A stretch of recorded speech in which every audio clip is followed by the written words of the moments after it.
Hello, everyone. Uh, my name is Cany Baily, and I thank Sister Kezia for giving me this opportunity to share about what Christmas means to me.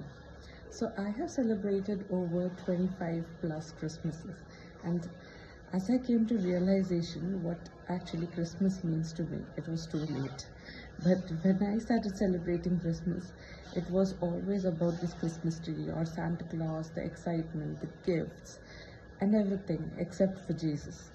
But today, when I realize what Christmas actually means to me, it is Jesus Christ. Everyone tells that Christmas is a season of love, peace, hope, joy, giving. But there are some characteristics that also we can learn from what Christmas actually means. So let's leave aside the trees or the ornaments or Santa Claus, but let's see what we can learn from this small nativity story that happens. I was just going through a few verses in Bible.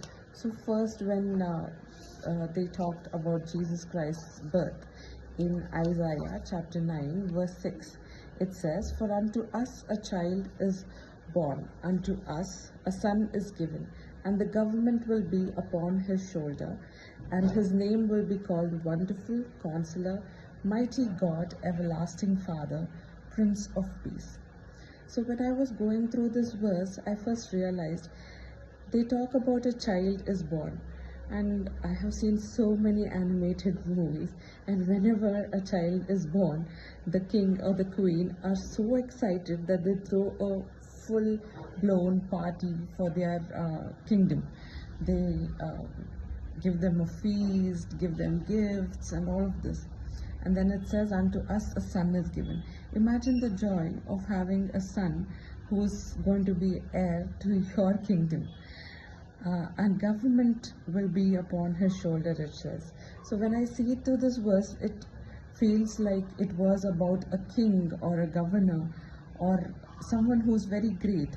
And they say in this verse it says that his name will be called Wonderful Counselor, Mighty God, Everlasting Father, Prince of Peace.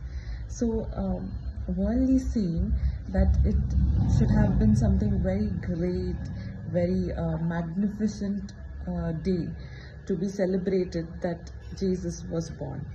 But how did our Savior uh, see his, like when we see his birth, how was our Savior born?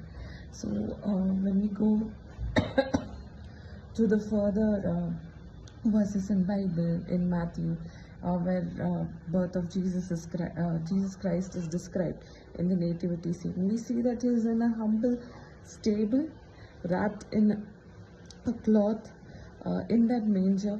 His parents are there. They didn't even find a place to give birth to Christ, and they had to choose a stable over a room. They didn't even find a room.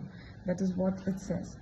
Look at the amount of humility that was there here, that they came down, they became obedient to whatever was told to them. First, when you see Mary, when an angel came to her, she became obedient. Joseph became obedient. For all of this to come into place, there was so much humility and humbleness seen in our Christ's birth. So Christ himself was so humble, and that he did not demand God the Father that he should have been born in a king's palace. Yeah, he chose to be born in Mary's womb, and God chose Mary to be his mother. Look at the humbleness of it. There was so much of simplicity in this era. Whenever a king is born, whenever we give this partial love to someone who is rich or someone who is well dressed, we think about them and we think that they are something great. But our God the Father was just in a cloth and nothing more than that. So even when the kings, when the wise men visit the king in search of our Savior, they do not find him, and the star leads them to Jesus Christ. And when the star leads them to Jesus Christ, they find Christ in a small stable in a manger, and he's there with so much of simplicity in that place. They have traveled from so far, the three wise men, with so much of gifts and so much expensive gifts they got Jesus Christ. But on the other side, we also see the shepherds come there. The shepherds who are not educated, but when you see wise men, they are educated. They are called the wise men. They are rich, but the shepherds didn't have anything to bring. When this good news was shared to them, they just obeyed and they went to visit the Savior and came back glorifying. When you see these two groups also, God's impartial love was seen there. So there are so many things that we can see from this nativity story, especially the characters. So he talks about love, but the love was so impartial that everyone was treated equally, even at his birth. We see humbleness in this nativity scene. Everyone out there was humble, they were obedient. So there are few characteristics we can learn instead of just learning about decorating a Christmas tree or making so many sweets and all. Most of these years I have seen that it has become a tradition of making sweets, decorating Christmas tree.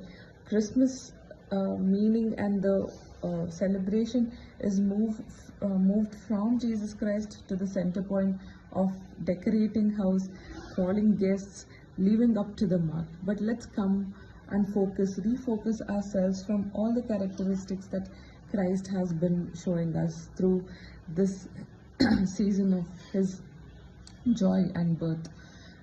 So thank you.